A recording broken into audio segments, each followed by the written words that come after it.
તમારા નાભીમાં તમારા એક અવાજથી પલવારમાં કામ કરી દે. તમારી ઘરની દેવ, તમે ગમે તે દેવને માનતા હોય, એ તમારી નાભીમાં રમતી હોય. હે ભાઈ, એ કામ કરી દે, કોઈ ના કરી દે જગતની દેવ.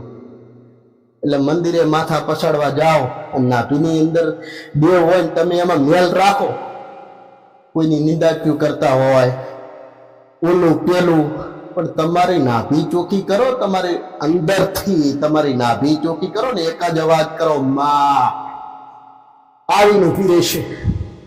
વાર નહીં લગાડે, પલવારમાં આવીને ઉભી રહેશે. કોઈ ઉપકાર નહીં. તમારી 24 કલાક દેવી શક્તિ તમારા હૃદયમાં સ્થાન કરે છે, એને ઓળખો. હે ભાઈ, કે માતાજી મંદિરમાં છે, મંદિરમાં નહીં, તમારા જોડે જ છે. તમે તો 12 મહિને એક દિવસે અઠવાડિયે ક્યારેક જાતા છો, રવિવાર છે લાવો દર્શન કરવા જઈએ, લાવો આજ પૂનમ છે લાવો દર્શન કરવા જઈએ, લાવો નોરતા છે નિવેદ કરવાનું છે માતાજીનું, જઈએ. હે, ત્યારે જતા હોય છો, પણ 24 કલાક તમારી જોડે તમારી માં ફરે છે. તમારા પાહન તમને ખબર નથી. એટલે કહું છું, ઓળખો તમારા ઘરના દેવને, ઓળખો તમારા કુળના દીવાને ઓળખો. જગતની દેવને નહીં ઓળખવાની જરૂર. હે ભાઈ, એવી શીખની એવી સમજ આલું છું ને, તો તમને સમજ પડે કઈ કરતા. તમે તમારા ઘરના દેવને ઓળખો ને તમારા કુળના દીવાને ઓળખતા થાવ, તો તમારો કુળનો દીવો તમારા માટે કૂદકો મારીને કામ કરે. ભાઈ, હે, રામ રામ ને રામ. એવું રાખો કે જગતની દેવ હું સારું કરી દેશે. જગતની દેવને સત છે શું? અમારી ઘરની માતા સત નહીં, એવું વિચારો, એવું માઇન્ડથી વિચારો. તમારી કુળની માતાને, તમારા ઘરના દેવને પોકાર કરો, અવાજ કરો નાભીથી. એનામાં એવું સત છે, પણ તમારી નાભીમાં રમે છે ને, એમ તમે ઓળખતા નહીં. હે ભાઈ, રામ રામ ને રામ. સત્ય વાત કરું છું, સત્ય બોલું છું. મારો ભગવાન, મારો રામ, મારો શિવ જે છે હકીકત આ જ છે. દુનિયામાં ફરવું, ઓલું કરવું, પેલું કરવું. હે ભાઈ, આખી જિંદગીનું જેટલી વાર કે કરીશું, કે આખી જિંદગીનું સુખ તમને આલી દેશે ને, તો તમારો ઘરનો વાઘ છે ને, ઘરનો વાઘ, તમારો કુળનો દીવો, તમારી ઘરની દેવ આલી દેશે જિંદગીનું સુખ. જિંદગીનું સુખ કોઈ દેવ નહીં આપી દે તમને. તમારી નાભીમાં રમે છે ને, તમારી ઘરની દેવ છે, તમારો કુળનો દીવો એ રમે છે ને તમારા સ્થાનમાં, તમારી જોડે, તમારી નાભીમાં. કે એક અવાજ કરો ને માં આવીને ઉભો રહી જાય. હે ભાઈ,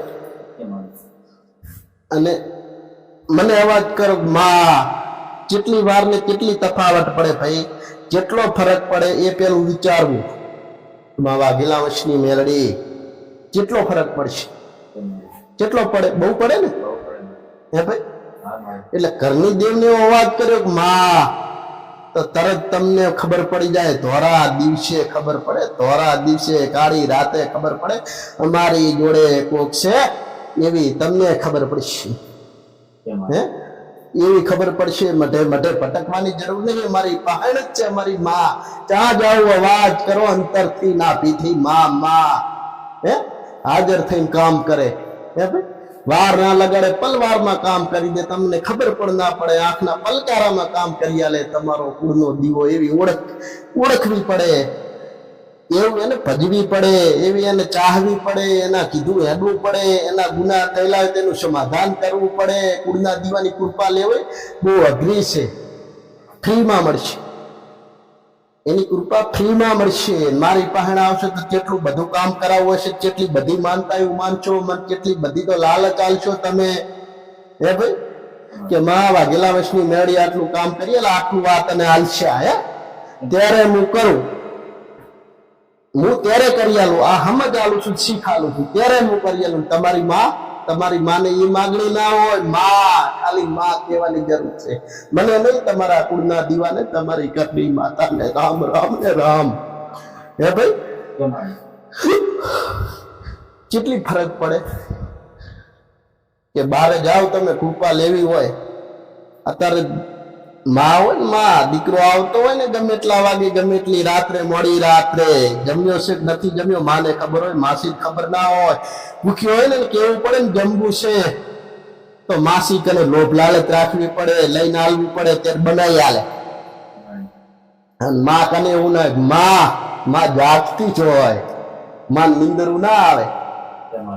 માન ખબર છે મારો દીકરો જન્મ્યો નથી, એવી ખબર છે કેમ કે 9 મહિના રાખી મોટો કર્યો છે ને કોખમાં, એટલે ખબર છે એને એટલો પ્રેમ છે. હે ભાઈ, એટલે એ તમને કોઈ લોભ લાલચ વગર તમને જમવાનું બનાવી આલે ને તૈયાર રાખે. હે, એને આ મારા દીકરાને ખવડાવીશ તો તકલીફ થશે, આ નહીં, આ ખવડાવીશ મારા દીકરાને, એવી માને ચિંતા હોય, માસીને નહીં. હે ભાઈ, એટલે જ કહું છું મારી કને તમારે કામ કરાવવું પડશે, કેટલું બધી તો માનતા મને લાલચ આલવી પડશે. હે, ભાગેલા વર્ષની મેળી હું તો પારકી છું તમારા માટે ભાઈ. એટલે મને તમે કેટલી લાલચ આલશો, કેટલું બધું કરશો, કેટલા દોડશો, ચાહી કેટલા આવશો, મારી માનતા તમે પૂરી કરશો. અહીં ગાદીએથી કામ તો કરી દઉં, પણ લાલચ, હું તમારા કામ તો કરી દઉં ગમે તેવા પથ્થર તોડ, પણ લાલચ એક મારી પાસે મને તો લાલચ આલો હું કામ કરું. એમને હું કરી દેવાની છું? એમને નહીં કરી દઉં. તમારો કુળનો દીવો માં, હે માં કોણ હાજર થઈ જાય, પલવારમાં કામ કરી દે, કોઈ લોભ લાલચ નહીં, કશું જ નહીં, કોઈ રૂપિયાનો ખર્ચો નહીં, અંદર ના ભીથી અવાજ માં. આવો અવાજ કરો, તમારો કુળનો દીવો તમારી ઘરની દેવ કૂદકો મારશે તમારા માટે. હે ભાઈ, સમજ હોય ને એના માટે દીકરા, સમજાય એને. ઘણા લોકો સમજે છે ઘરના કુળના દીવા વગર અંધારું રહે. કુળનો દીવો ના બોલતો ને જગતની બહાર જશે ને તો દેવ નહીં બોલે કોઈ બહાર નહીં. એ તો તમને મારી પાસે આવશો તો હું તો તમને ખાલી તમને જે છે રસ્તો જ બતાડીશ કે આમ છે, આમ છે, આમ કરવું પડશે, આમ કરવું. ગમે તે જગ્યાએ તમે જાઓ છું કે આમ કરવું પડશે, આમ કરવું પડશે, સારું કરવાના આશીર્વાદ દઈ આલી દે કોઈ. હે, એનો રસ્તો લેશો, તમારી કુળની માતાના પગ પકડશો, તમારી ઘરની દેવને ઓળખશો તમે, ત્યારે એ સારું કરી દેશે. કોણ સારું કરી દે ભાઈ? હે, આવી ઓળખવું નહીં, આ ઓળખ લઈ લે. મોટી તમારો કુળનો દીવો તમારા હૃદયમાં જે રમે છે ને, એ એનું સત લઈ અને ભગવાનના ઘરેથી કૂદકો મારીને કામ કરશે તમારા માટે. રામ ને રામ, મારો રામ જબરો છે, હું માતા જબરી નહીં. હે ભાઈ, મારો ભગવાન જબરો છે, મારો રામ, મારો શિવ જબરો છે, હું માતા જબરી નહીં. એમ તમારા ઘરે તમારો કુળનો દીવો જબરો છે, તમારા ત્યાં હું જબરી નહીં. હે ભાઈ, એટલે સમજાય એના માટે, ના સમજાય એના માટે નહીં દીકરા.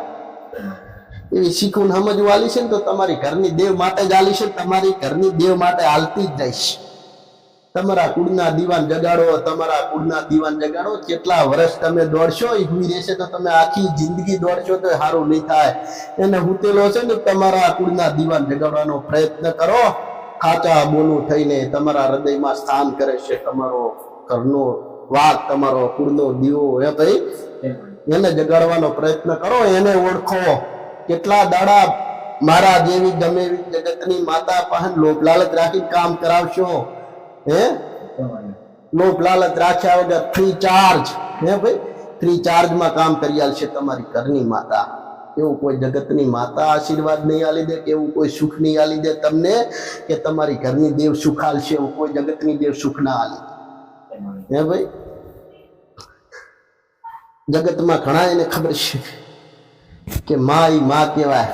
બીજા કળિયુગના વા, શું કહેવાય? કળિયુગના વા કહેવાય. માં એ માં, એટલે માં એ માં, માસી એ માસી. મામા માસીમાં ઘણો ફરક પડશે.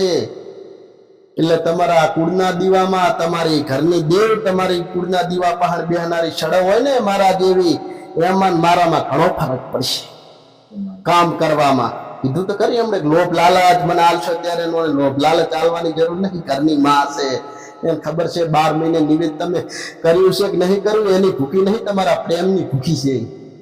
માં કરો, અંતરથી અવાજ કરો, ના પેથી માં કૂદકો માર્યા વગર ના રે જગતની અંદર. કાળી રાતે ફસાવો ને, કાળી રાતે તો તમારી માને યાદ કરો ને તો આવે ને આવે. આ મારું વચન છે કે આવે ને આવે. તમારી ઘરની માં એની ભલે ને હવે યાદવું નહીં કે માં હવે નહીં આવે, લાવો નામ કરીએ. ના, યાદ તો નહીં, છેલ્લી તણી આવશે ને આવશે, તમને મરવા નહીં દે.